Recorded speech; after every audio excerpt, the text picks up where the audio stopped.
What have been the emotions that you've been going through at the games? Yeah, it's been tough. It's like up and down. I think doing the events themselves were kind of an escape from it, right? I think Pat and I were talking, and he said, hey, if a friend passed and I was, had my normal job as an accountant, I would go and work out. Like, that would be part of it. I'd go and exercise or play a sport, and I would probably go to work as well, right? Like, I would keep to a routine. I wouldn't just want to sit inside, right? And so that's what this is for us. Like, it's the most important work week of the year for us. And then it's also, exercise can be that freedom from what's going on. So that was oddly, obviously that's the most stressful part and, the painful part, but like emotionally this weekend's been like really, I was just like, today I wasn't too sore, but I was pretty tired, like pretty beat up. So it's been a bit of everything this weekend. Yeah. When you think about your relationship with Lazar, what are some of those things that come to the forefront of your interactions with him on and off the competition floor? Yeah, it's like a bunch of things, some of those things I'll keep kind of private, and with Luca, I don't want to but we had a group chat with those two guys, and I messaged him a lot. We talked about all sorts of stuff, like, training and, decisions to switch things up, whether that be with tried to mentor him a bit with whether it's coaching or brands or which competitions to go to. And I wanted to, especially when, it started to do well, it's like I wanted to dedicate it to him if I could win it. And he's, he was so good at CrossFit. Really, in this sport it's hard because, Lazar obviously didn't win the games, but some of the things he could do were just so impressive. Like this year in Dubai, watching him do there's 10 rounds of thrusters and legless and double unders, and it was just man, I don't think anyone else can do that. He's so good at these certain things, and he's got just this specific style of moving that you could always pick him out, which is something I like in other sports. You can tell when a certain player, how they run or how they, hit the ball or shoot the ball. And he was just funny, right? You'd look for him, if we were doing a brief, I'd want to sit by him, right? It's either him or Pat. We'd roll our eyes at a brief, and and after an event, you jump up onto the red finish mat, and I imagined I could just every time I finished a workout, I was thinking of him, just lying there catching my breath and thinking I'd get up and give him a hug, or give him congratulate him if he did well, or talk some trash if he finished poorly, and he'd I don't know, my judge, or it's always that stuff with him, right? I was wronged. And and then leading into events, he would just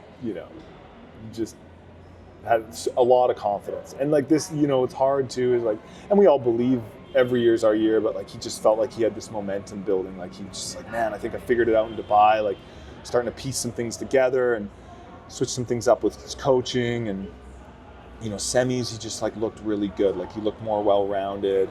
He's kind of piecing together some stuff, and just felt really poised to have a good year here. Yeah. When you talk about some of the, interactions and conversations that you had with him, something else that bonded you two is you both are part of the PFAA. Yeah. Yeah, I kind of roped him into that. It's hey, we need someone from Europe, and I think he's okay. And I think it's just a shared knowledge and frustration sometimes around competitions, and it's we have an experience that most event organizers, and they've never competed, right? And so there's this athlete perspective that's unique to the athletes, and we just were trying to get our voices heard, and issues, whether it just be communication or consistency, fairness, consistency stuff with movement standards, programming strange things and safety, right?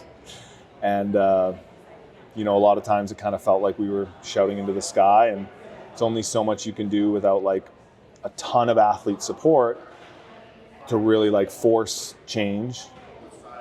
But it's hard to get athlete support if there's not a belief that change is possible. And so there has to be a give and a take from both sides to like want to do something like that.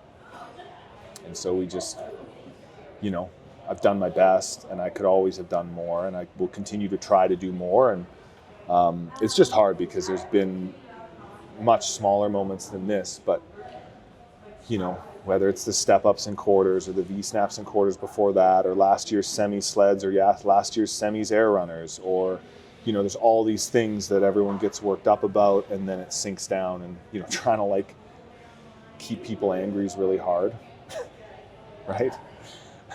And you kind of need that sort of energy, but everyone's busy, right? We're all so busy, we're trying to make a living. You have to train so much, and coaches have to be so on it with their athletes. And there's the logistics press for these competitions as athletes. So it's really hard to create, change. And then again, if there's not that reciprocity from the people running the competitions, you're just shouting into the sky. We're not going to come up with a bunch of, suggestions and rules and forms and data if we know it's just going to be pushed aside anyway. Like, I don't have that kind of time, right? But I'm going to try to make more of that time, because maybe people will listen, right? And I'm not trying to, it's hard to talk about this because I don't want to sound like I can fix it, or I tried, or, it's, I don't know. It's, I don't know. It's just, when you go to compete, you put a lot of trust in the events, right? Like, you have to, because we don't know what we're signing up for. And, trying to break down that wall of secrecy a little bit and let in some voices of experienced competitors that like have been on the floor and know what it feels like. And there's some events that are really painful and really good tests of fitness where you feel very safe. The thruster burpee workout, or the echo bike burpee workout. It's like, I felt safe doing that. It was a great show. Like, it checked all the boxes of anything you'd want in a test. Perfectly safe. And there have been other workouts at all sorts of competitions where sometimes you're like, man, that did not feel so safe. And, understanding those voices and trying to learn from them and build protocols around that. Every other sport's done it, and it's just like, we've been calling for that, and there's been a need for that for so long. And I feel silly because it's like I've been saying this stuff, and it's like, well, Brent, why haven't you made that list? And it's like, I'm working on it. I'm going to be working on it a lot in the next few months, and so we'll see where it goes. Being sensitive to knowing that the investigation is still open, but also knowing that you spearheaded the PFAA. Lazar was on the PFAA. He drowned during an event.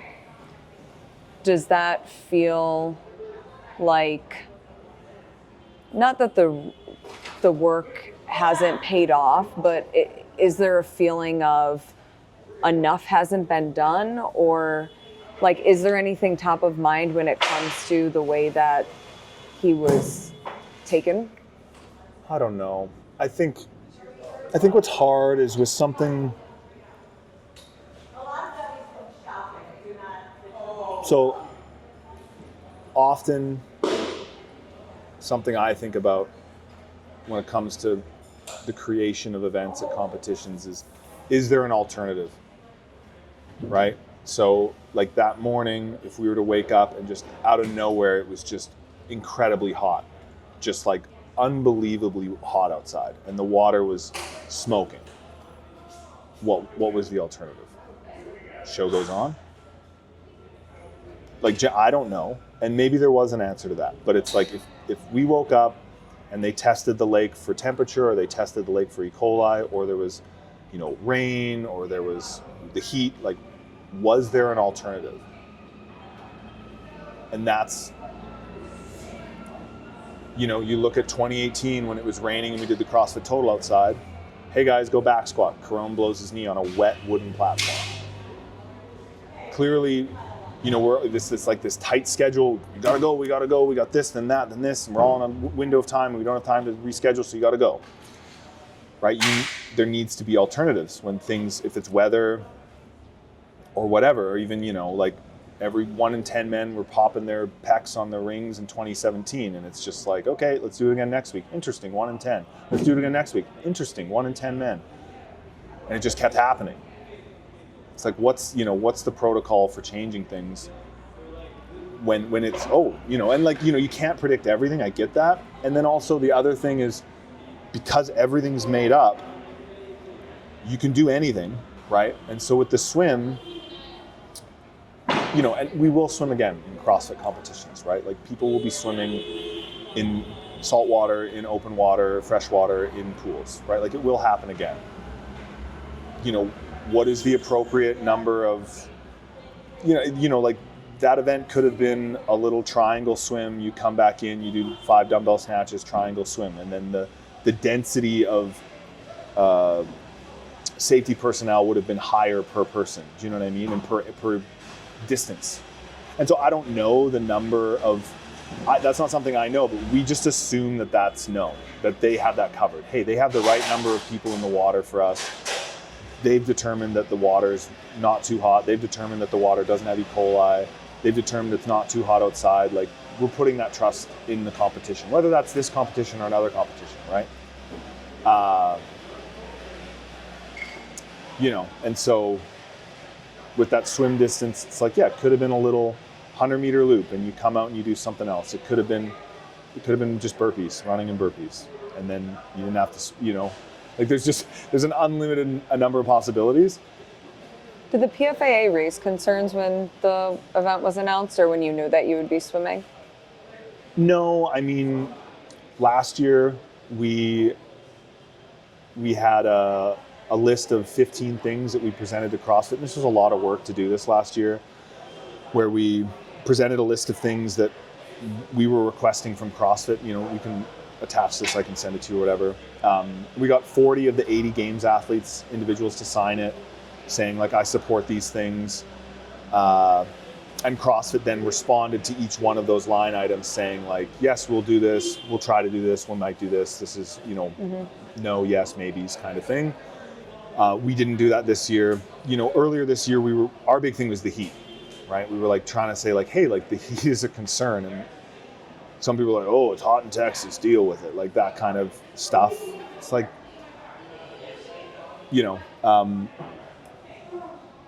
and like, given the response we got from that,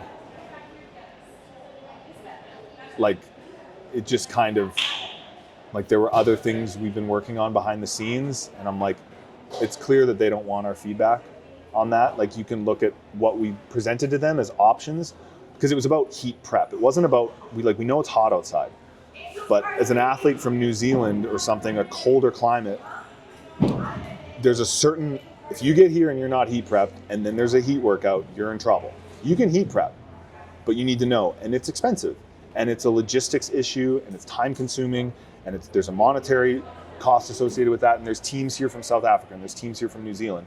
So having that knowledge beforehand, you can convey, and we gave options, you can convey quite a bit of information that then allows athletes to have a better understanding of the heat that they're preparing for, so they can safely prepare without revealing any, like, super important competition details, right? It's just like, hey, basically give us enough information so we know if we need to heat prep or not. Can you do that for us? And it was like, you'll be fine. I'll look up the response, but it was just like, it's, we'll have, there was more, their official response, we sent them this official document, as official as we could. Our official response, it was essentially less information on that than what Dave gave in his weekly reviews on his personal YouTube account. And then, in December, 95% indoors. It's like, no, it was 81, right? And then he said something else right after that was released on his week in review that basically, like, gave more information that wasn't in writing. And it's like, we're trying to get this in writing so we can send it to the athletes in, like, a formal way in an email, and not have them going to an employee's YouTube account to try to know what the hell's going on.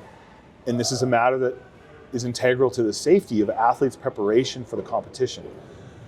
So it's like, you know, when that sort of thing happens, you just go like, well, what, as soon as they announce a swim, if I go, hey guys, swim's coming up, just wanted to make sure that, oh, don't worry about it, Brent, we got this. All right. Last year, when we asked about public E. coli testing, they said, yeah, we'll do that. And we got the response. I'm like, oh, that's like uncharacteristic of them. Probably not just going to have a swim. Sure enough, they didn't have a swim. I didn't see any public E. coli testing. Pat looked it up, just like, you know, on databases and the cloud, whatever. And the lake, that was like one of, if not the cleanest lakes in the area to swim in, you know, based on testing, whatever, from this year, last year, or every few weeks. Anyway, I think the E. coli was probably, I don't know, right? And if it wasn't, if you wake up and, you know, there's an algae bloom or something happened, like, I don't know if there was and then maybe there was, maybe they had a plan B. If like they wake up, they go, whew, that's pretty high. And they had a plan B and we didn't know about it, they might have, and that would have been great. Did they? I don't know. Maybe we'll dig into it at some point. I don't know. So there's a lot there, but. Going back now to you saying that, you know, you wanted to compete for Lazar and you wore the leader's jersey this weekend, and it looked like you might have locked it in this year to be the fittest man on earth. Yeah. As you were processing that, did you have a speech that you were planning to give, words that you wanted to say, or even, you know, if that was the result, what would it have been? What would your message have been? Gosh, I don't know. I don't think I thought that far ahead. I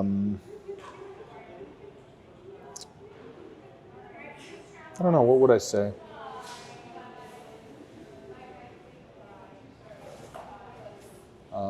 I would have. He probably would have had one of the biggest smiles.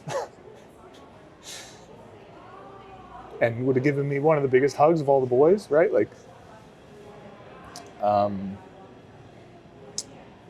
and I don't know. I think, I don't know if I had anything. I don't think I had anything planned. If I did, it's all gone now. I think I thought about it a little bit last night.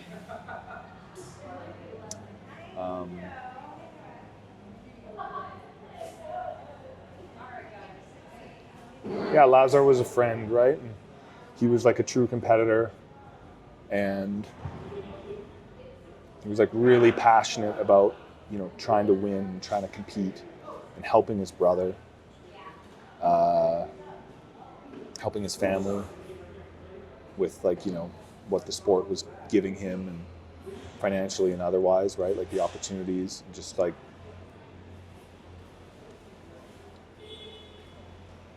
yeah, this week, you know, I think if I did win, would have been sad. Wouldn't have felt like a celebration, and it shouldn't have. And, you know, even like when I didn't win, I was like, oh, I thought I might, like, with how I finished, I thought, oh, maybe still, you know, like you just don't know with 200 points in a finale, same workout twice, you don't really know how that's going to unfold because it's chaos, right? So when they announced third, I was like, oh shoot, I thought it was going to be either first or second, but whatever. And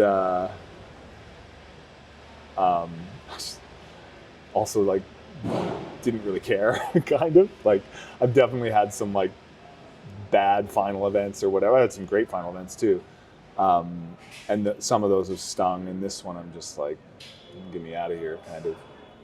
I don't know. I just miss him. Like, it just doesn't seem real. Yeah, and, you know, he was just starting a new chapter of his life with his partner. She just graduated, and you know, they're kind of just moving into the new thing. I think he was coming into his prime as an athlete. He's going to just be really consistent these next few years. And yeah, I just miss him, and he would have wanted to be there, and he should have been there. And he would have crushed those last two workouts. Those were like right up his alley. But he would have crushed those 2 workouts. He's so smooth on the bar, and he stays so upright in his thrusters. And I try to. He's one of the guys I look at with his thrusters. It's leverages thing too. But I try to descend faster, and he just right at parallel, just stays so upright. And my last 15 thrusters were not that, right? He's just he just does wall balls and thrusters so well, and I just don't. At least not thrusters. I don't know. Yeah, it would have been, but I'm super happy for James and Dallin, right? And even Jason Hopper, right? It's kind of a bit of a change of the guard. Young guns coming in. The same at semis, right? James and Justin Medeiros and me on there, and you're cool. These guys are a lot younger than me. And so the future's bright for them, and it's our job.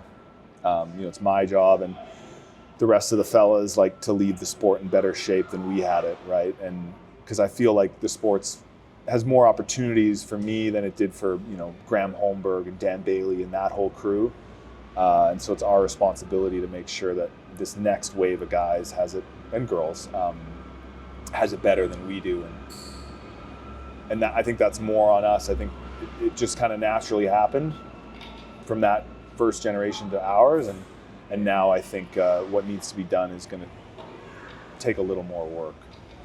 So Thanks, Brent. yeah.